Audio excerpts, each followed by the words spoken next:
Ok, bonjour chers élèves, peu importe qui vous êtes, bienvenue sur EduQuiz.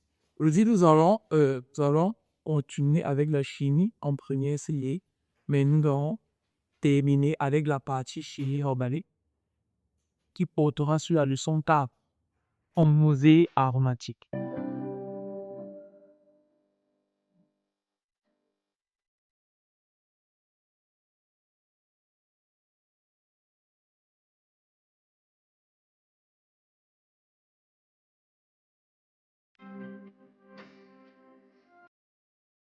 Oui, nous allons parler des composés aromatiques.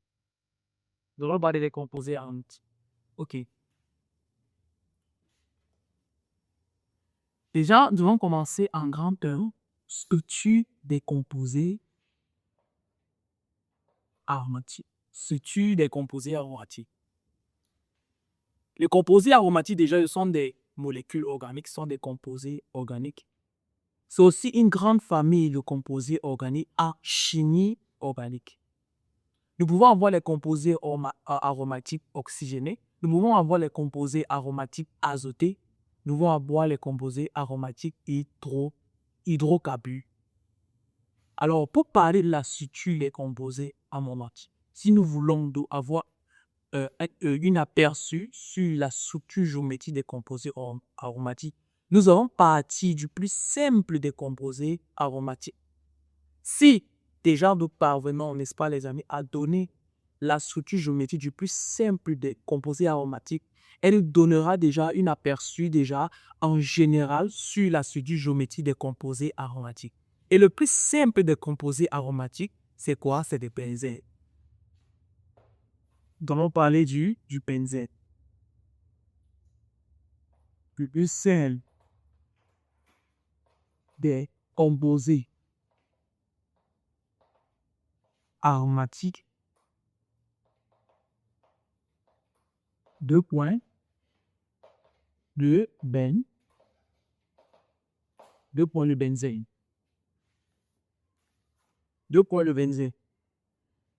Alors, nous allons donner la structure géométrique du benzène. Avant, nous allons donner quoi? La formule développée du benzène. Nous allons donner quoi? La formule développée du benzène. Formule développée du benzène. Déjà, les composés aromatiques, les fois, sont des composés cycliques. Sur quel plan de vue mathématique, on peut dire sont des hexagones. Les composés aromatiques sont des hexagones. Alors, quand on parle d'hexagone, on parle de comment? Quand on parle d'hexagone, les amis, on parle de fines atomes de carbone. Voilà. Donc, là, nous allons donner quoi? La formule développée du benzène partant d'un hexagone à 6 atomes de carbone. Comme ceci.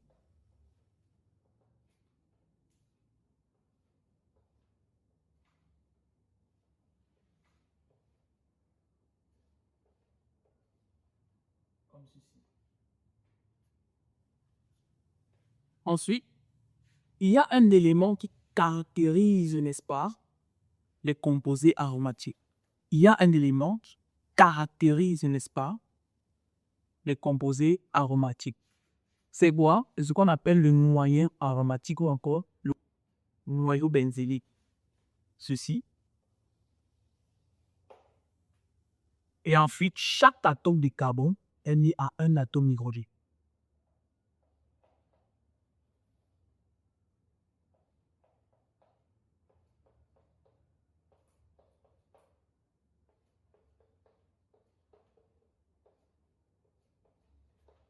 Voilà. Là, nous avons la formule développée du benzène. La formule développée du benzène. Nous avons dit que, c'est-à-dire, les composés aromatiques, n'est-ce pas, se basent n'est-ce pas, sur un style de figure, sur un style de figure mathématique qu'on appelle les hexagones. Et les hexagones sont constitués de 6 sommets. Donc ici, on va avoir 6 sommets d'atomes de carbone. 6 atomes de carbone au niveau des sommets. Voilà. Et les composés aromatiques sont caractérisés, n'est-ce pas, par un nuage électronique, on peut appeler noyau aromatique ou noyau benzène. Et là, chaque atome de carbone est né à un atome. Donc, ça, c'est la formule développée du benzène qui représente quoi, le plus simple des composés entiers. Et nous avons dit que si nous parvenons à donner la structure géométrique du benzène, n'est-ce pas, nous aurons déjà un petit aperçu sur le plan général de la structure géométrique des composés aromatiques. Ok, ça c'est la formule développée du benzène. Voici la formule série développée du benzène. Formule série développée du benzène.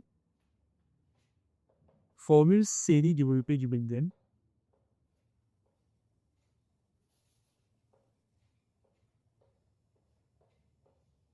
Voilà la formule série développée du benzène. On avait dit que la formule développée, c'est quoi? La formule développée donne anciennement, n'est-ce pas, la forme éclatée de la molécule. Donc, toutes les liaisons sont mises en évidence, c'est-à-dire les liaisons carbone-carbone comme les liaisons hydrogène. Donc, ça donne la forme éclatée, c'est-à-dire, si je peux dire comme ça, elle donne la représentation de la molécule à nu. Alors que la remise semi-développée, n'est-ce pas, les liaisons carbone-carbone se voient, mais les liaisons hydrogène ne se montrent pas, ne sont pas mises en évidence. Donc, voilà la formule développée du benzène et voici la formule semi-développée du benzène. Maintenant, nous allons parler de quelque chose de très important qu'on observe chez les composés aromatiques. Donc, comme ici, nous sommes en train de parler du benzène, nous allons parler de quelque chose de très important, ce qu'on appelle électron délocalisé. Donc, je vais nous botter ça ici. Formule développée du benzène.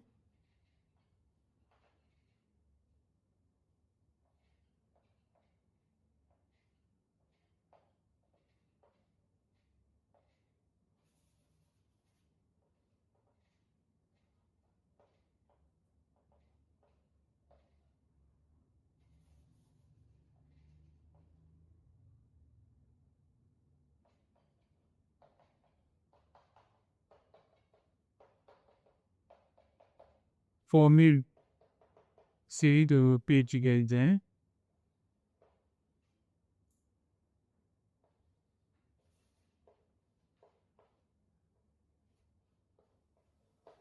J'ai oublié un petit peu. On ne parle pas d'électron délocalisé, on n'a pas de la structure géométrique du benzène. Alors, la structure géométrique du benzène, la structure géométrie du benzène, c'est quoi? Elle est plane. Elle est plane. Alors, la distance carbone-carbone. La distance carbone-carbone, c'est la distance carbone-carbone, c'est les 140 picomètres.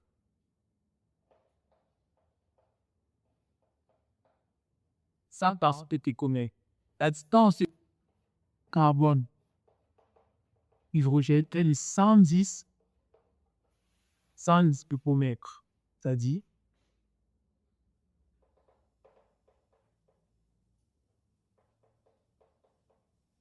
110 picomètres. Et la distance des angles 27, c'est-à-dire parallèle des angles 27. Angle. Et ceci, c'est-à-dire angle CCH ou bien CCC. L'angle CCH, et de là encore à l'angle CCC qui vaut 120 degrés. C'est un peu ça. Donc, la structure géométrique du benzène, elle est plane. La distance carbone-carbone, elle est 140 picomètres. La distance carbone-hydrogène est 100 picomètres. Et la mesure des angles balancés HCCC égale à CCC qui est à 120 degrés. Sans toutefois parler, nous allons parler d'un terme très important, d'électrons délocalisés. D'électrons délocalisés. Alors, je vais passer ces pieds ici, tu auras tout l'espace.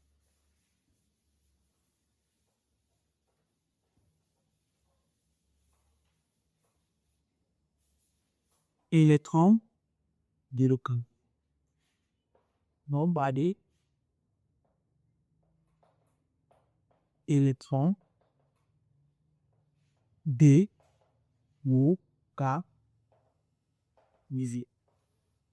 Alors, pour parler des vêtements délocalisés, les amis, on va reconstruire, n'est-ce pas? On va reconstruire la figure du benzène au tableau, mais pas à pas. Pas à pas. Déjà, nous savons tous que le carbone est tétraédrique. En fait, le carbone est tétravalent. La balance du carbone, c'est quoi? Elle est tétravalente. C'est-à-dire, elle peut se lier à 4 atomes au groupe d'atomes. C'est ça? Regardez.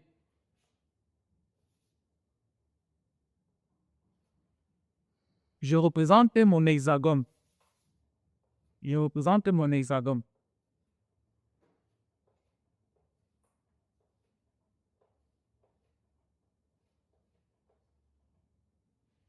Voilà mon hexagone de benzène. Voilà mon hexagone.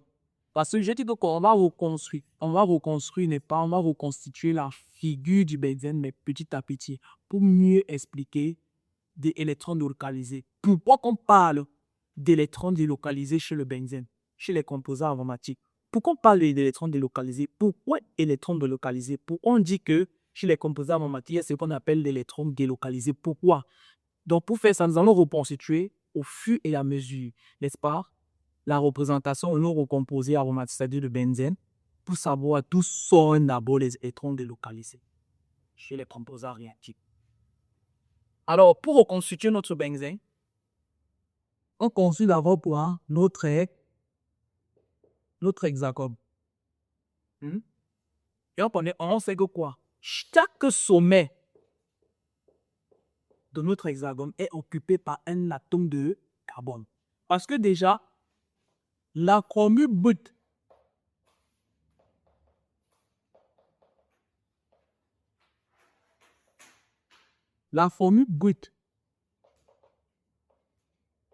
du benzène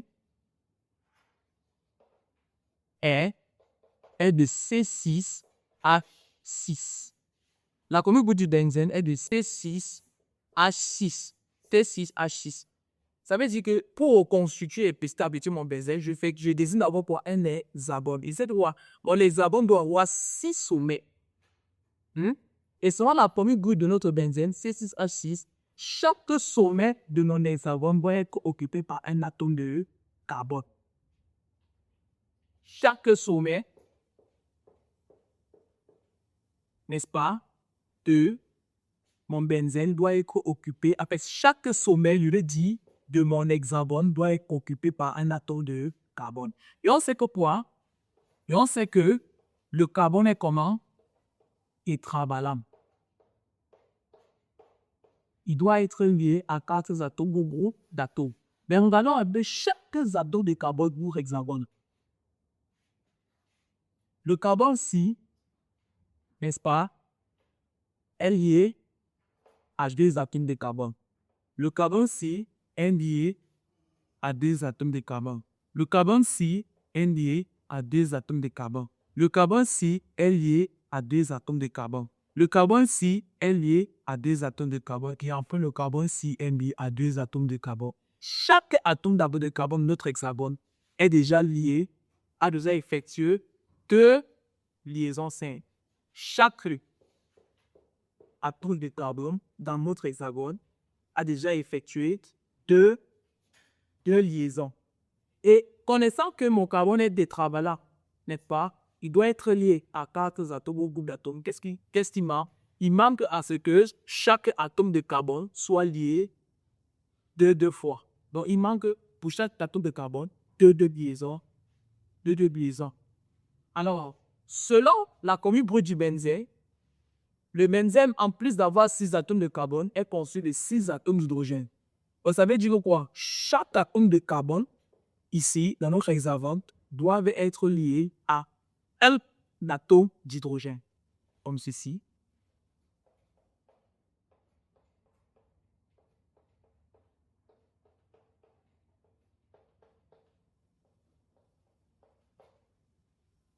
Voilà. Chaque atome de carbone dans notre hexagone est lié à un atome d'hydrogène. Parce que petit à petit, on a de reconstituer quoi, la molécule de benzène. chaque atome de carbone est lié à un atome d'hydrogène. Ça veut dire que pour chaque atome de carbone, pour qu'il soit tétravalent, il lui manque une liaison qui doit être établie.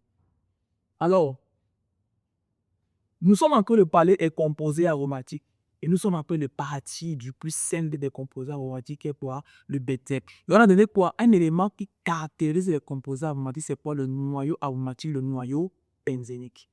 Alors on se pose la question, est-ce que ces électrons délocalisés n'ont pas un point commun, en fait, non pas comment?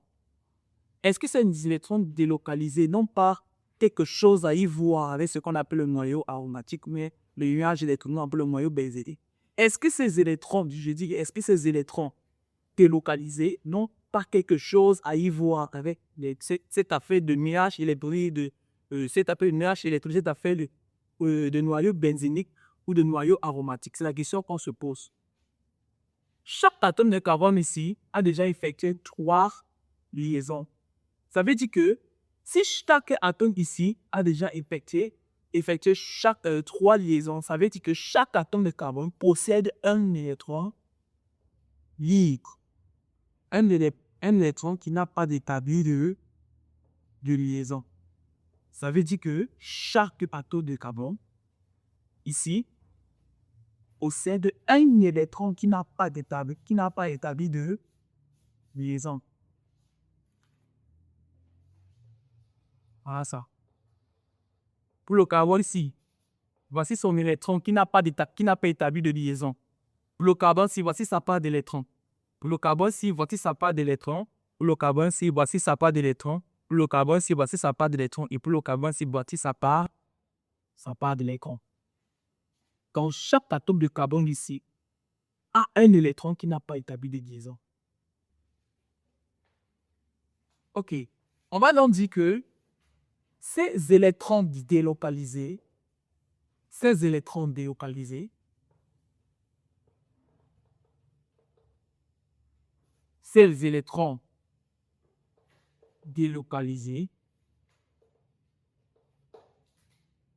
ne peuvent que former le noyau, le nuage. En fait, forme un nuage électronique autour des atomes de carbone. Ces électrons délocalisés forment un nuage électronique autour des atomes de carbone. C'est parce qu'ils forment un nuage électronique qu'ils sont dits délocalisés.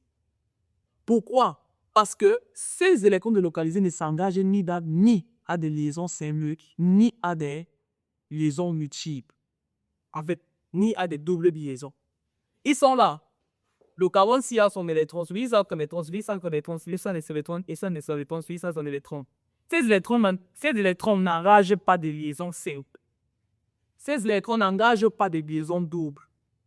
Alors, ils forment autour des atomes de carbone ce qu'on appelle le nuage électronique, qu'on appelle encore noyau benzénique, qu'on appelle encore noyau aromatique. Donc, bon, ceci.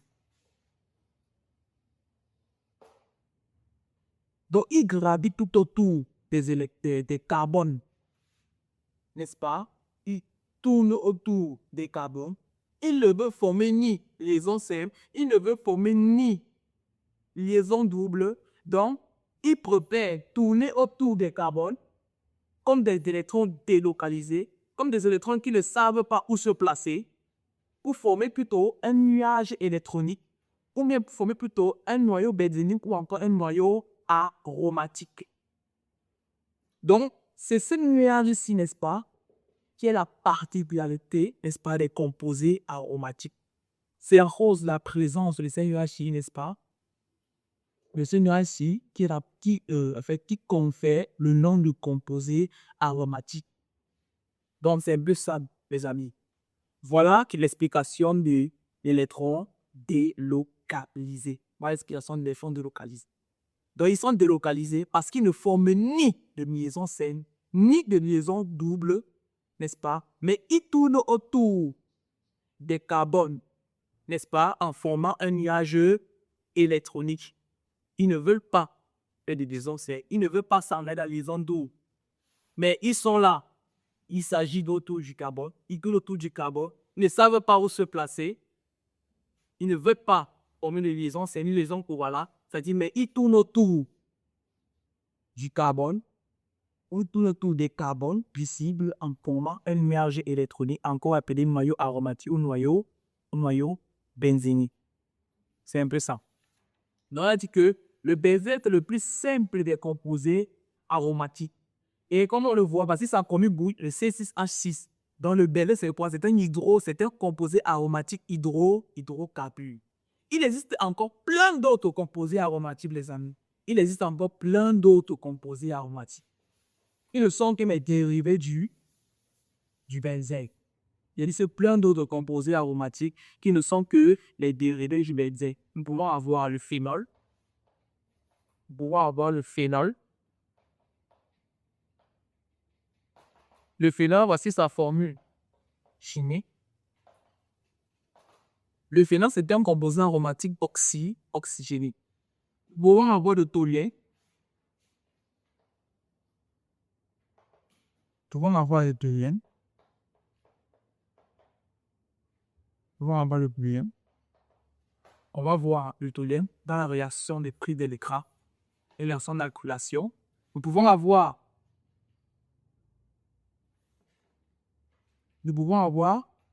l'anili. Nous pouvons avoir l'anili.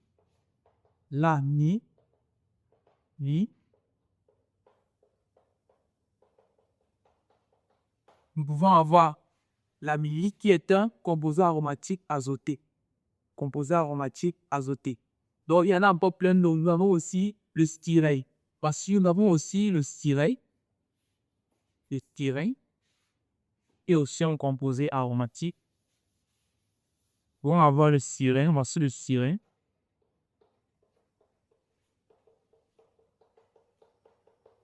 Le styrène est un composé aromatique. Un styrène. Donc, c'est de ça. Ce sont des composés aromatiques. Pourquoi? Parce qu'ils sont constitués de un noyau benzénique. Donc, ce sont des composés aromatiques parce qu'ils sont constitués d'un noyau benzénique. Donc, voilà ce qu'il fallait dire sur la structure du benzène. Et s'il fallait parler des composés aromatiques, alors on va passer au grand E. On va parler directement des propriétés chimiques des composés aromatiques. Propriétés chimiques des composés aromatiques. En petit T, on va voir réaction de combustion. Réaction de combustion. La réaction de combustion, il est dit.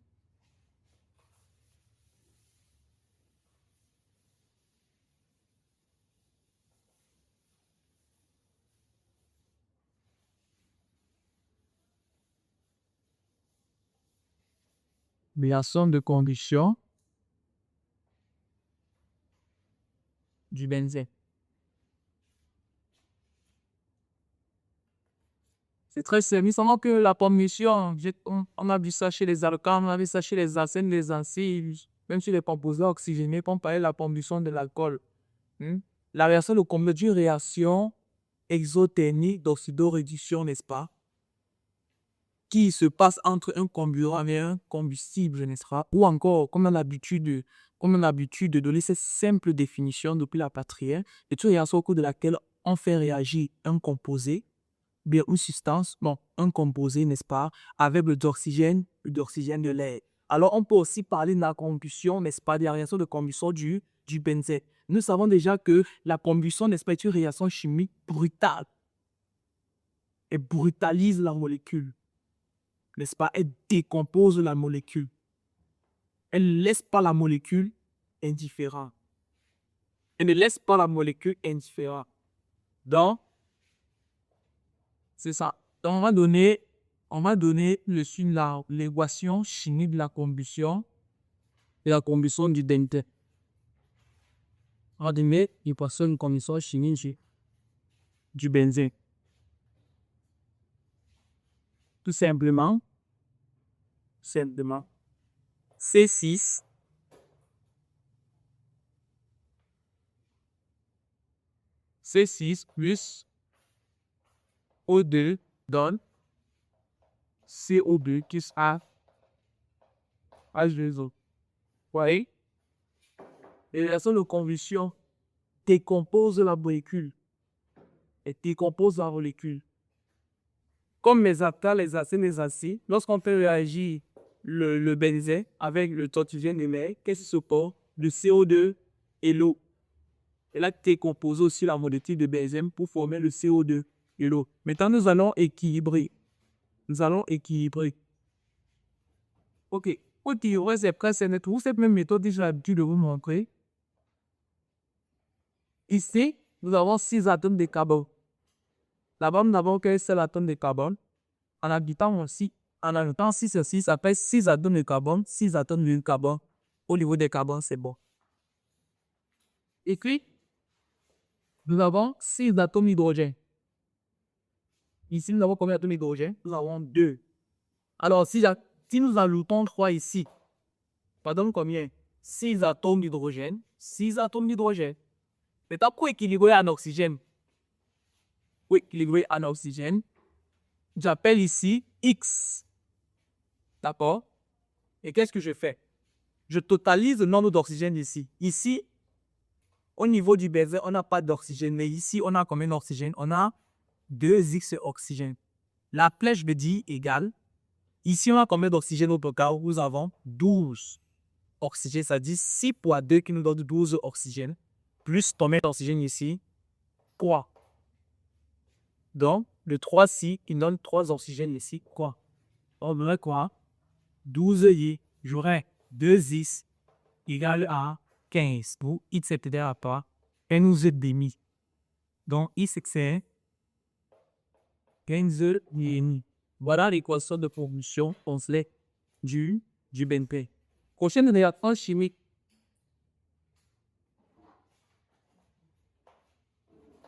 Réaction d'addition.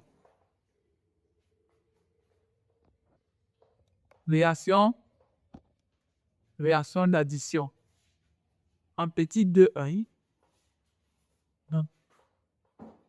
Hydrogénation.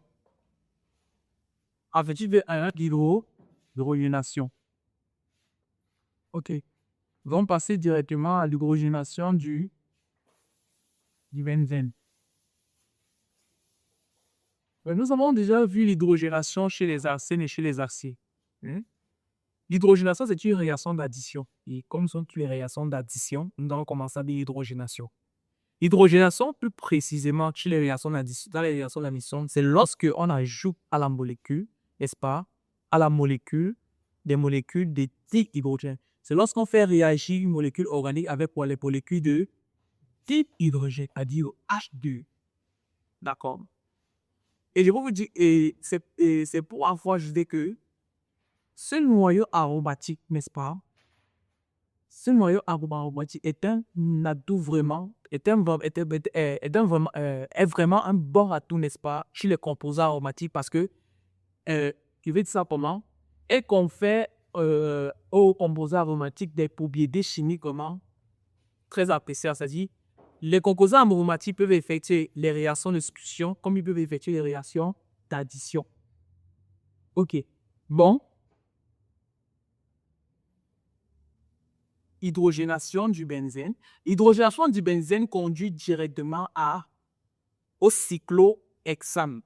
L'hydrogénation du benzène conduit directement au cyclohexane en présence du nickel. C'est-à-dire, je prends le space H6 plus 3H2 en présence du nickel à 200 degrés Celsius. Là, j'utilise directement. Ici, ce n'est pas que comme chez les arsènes, n'est-ce pas? On a dit que, comme ces acènes, les acènes, on a vu que dans un premier temps, si on utilise le palladium qui était un catalyseur faible, non. Ici, on utilise directement le nickel qui est un catalyseur fort. N'est-ce pas? Parce qu'il faut agiter 6 atomes. Il faut ajouter quoi? 3 molécules de dihydrogène, n'est-ce pas? Dans la molécule de benzène pour pouvoir obtenir le cyclohexane. Il dit qu'ici, on utilise directement le catalyseur fort, c'est-à-dire ce catalyseur très fort qui est le nickel à 200 degrés Celsius en utilisant un excès de dihydrogène, c'est-à-dire 3 molécules de dihydrogène pour qu'on puisse obtenir notre cyclohexane. Alors, notre cyclohexane, n'est-ce pas? C'est-à-dire, en ajoutant 6 atomes d'hydrogène ici, on obtient le C6H12. On obtient le C6H12. Alors, ça, c'est le cyclohexane. Donc, ça, c'est le cyclohexane. Donc,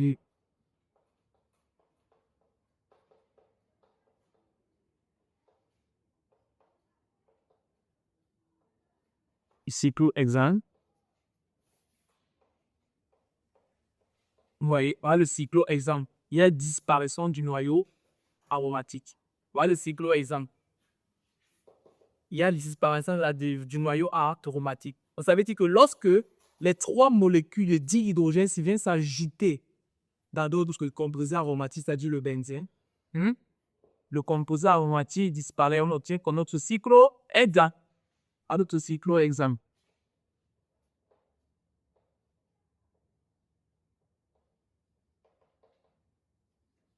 Votre cyclohexane.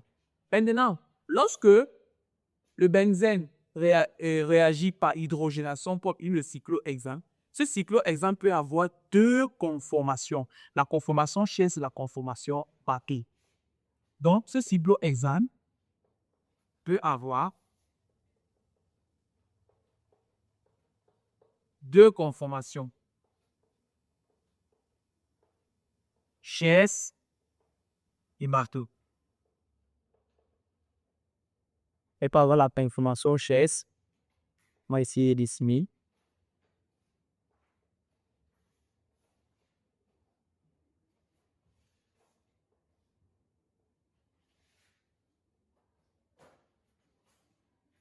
Voilà.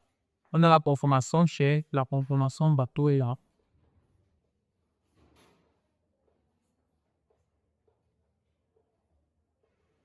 Voilà. Donc, lors de l'hydrogénation du benzène, on a la formation d'un cyclohexane. Et ce cyclohexane, n'est-ce pas, peut exister, n'est-ce pas, dans la solution sur 2 types de conformations. La conformation Schiess et la conformation Baker. La conformation Schiess et la conformation Baker. Et la conformation Schiess, elle a U star.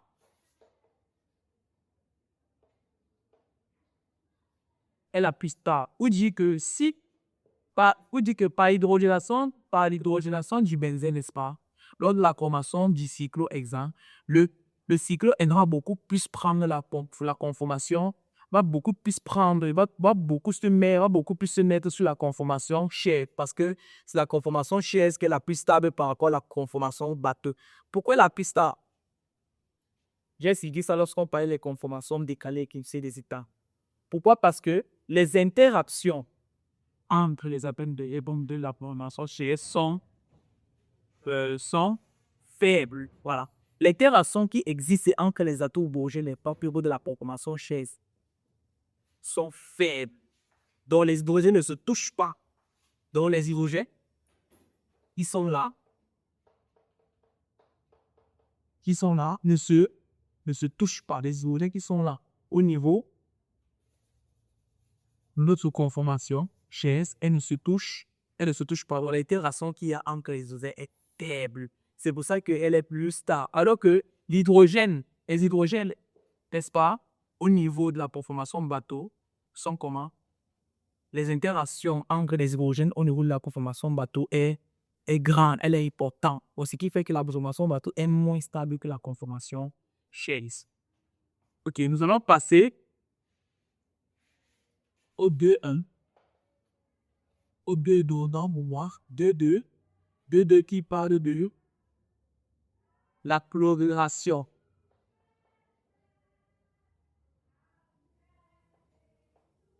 La chloruration. La chloruration. La chloruration du benzène est toujours une réaction d'addition.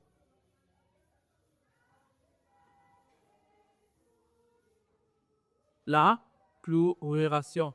Les amis, la chloruration, c'est une réaction d'addition toujours.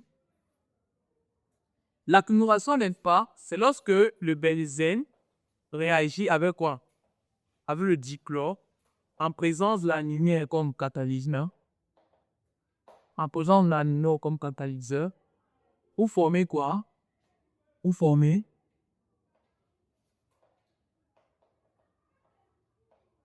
on appelle ce que vous formez quoi? Le 1, 2, 3, 4, 5, 6 hexafluorocyclohexane. C'est ça. La chloruration. Nous sommes avec quoi? La chloruration du benzène, qui est une réaction d'addition qui s'effectue. Qui est une réaction d'addition chez le benzène, aussi qui s'effectue en présence de la lumière. Alors, c'était un excès du diplôme. Parce que il faut un apport, n'est-ce pas? Il faut un apport de 3 molécules de diplôme qui puissent avoir l'élevation du benzène. Donc, on a le diplôme avec un excès. Donc, on a là notre benzène plus quoi? Qui est en présence de la lumière, en présence de la lumière, on obtient le composé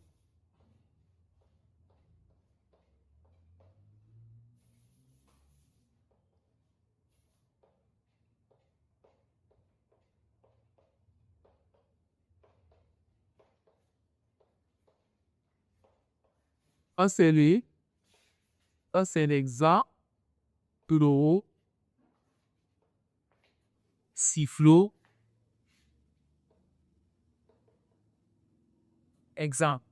Hexafluorocyclohexane. Donc, nous avons quoi? 6 atomes de chlore qui viennent se fixer, n'est-ce pas, sur la molécule de benzène pour obtenir. En présence de la lumière, nous avons obtenu l'hexafluorocyclohexane. Et c'est un insecticide. L'hexafluorocyclohexane, c'est un insecticide. Alors, ensuite, nous allons voir en 2, 3. On va voir en 2, 3. Réaction de substitution et substitution.